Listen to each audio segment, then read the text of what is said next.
हमने एक पत्र अरविंद केजरीवाल को लिखा है, क्योंकि नववर्ष का पहला दिन है तो सभी व्यक्ति अपनी बुरी आदतें छोड़ने का प्रण करते हैं और कुछ नए संकल्प लेते हैं। तो हमने भी अरविंद केजरीवाल से निवेदन किया है कि 5 संकल्प आप हमने जो आपको दिए उस पर अमल करें। पहला संकल्प है कि अरविंद केजरीवाल ये संकल्प लें कि आज नए वर्ष से वो अपने बच्चों की झूठी कसम खाना बंद करेंगे। दूसरा संकल्प हमने उन्हें कहा है कि वो ये भी संकल्प लें कि दिल्ली के बुजुर्गों को, माताओं को, बहनों को और दिल्ली के धार्मिक जनों को जो धोखा देने का काम वो कर रहे हैं, जो झूठ बोलने का काम कर रहे हैं, उसके लिए भी वो क्षमा मांगे।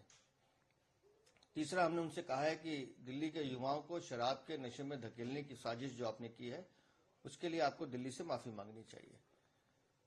चौथा हमने उनसे कहा है कि मां यमुना की सफाई के नाम पर आपने करोड़ों रुपए का घोटाला किया है, दिल्ली को लूटने का काम किया, उसके लिए भी आपको मां यमुना से माफी मांगनी चाहिए।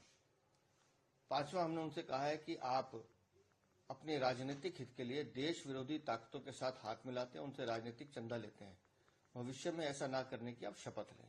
ये 5 हमने उनको कहा है कि अपने जीवन में ये अगर आप करेंगे तो आपके जीवन में सुधार आएगा और ईश्वर आपको एक सुमग्र मार्ग पर चलने की प्रेरणा भी देगा। और जहां तक अरविंद केजरीवाल ने जो माननीय सरसंघ चालक जी को पत्र लिखा है, मैं सिर्फ उनसे एक बात कहना चाहता हूं। अरविंद केजरीवाल, आप विषय से भटकिए मत। आप फोर्ड फाउंडेशन या कनाडा वालों से जब आतंकवादियों से पैसे लेते हैं तो माननीय सरसंघ चालक जी से पूछते हैं। आपने दिल्ली को धोखा दिया, पंजाब की माताओं बहनों को धोखा दिया, किसी को महिला सम्मान के नाम पर 1 रुपया राशि नहीं दी। किससे पूछा आपने? आपका काम है धोखा देना, आप विषय को गुमराह करते हैं।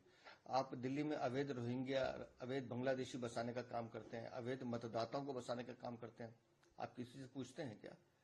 आप दिन रात संविधान की हत्या और लोकतंत्र की हत्या कर रहे हैं। जिस तरह से आप देश के टुकड़े करने की बात करते हैं, ये सब आप माननीय सरसंघ चालक जी से पूछ के करते हैं क्या?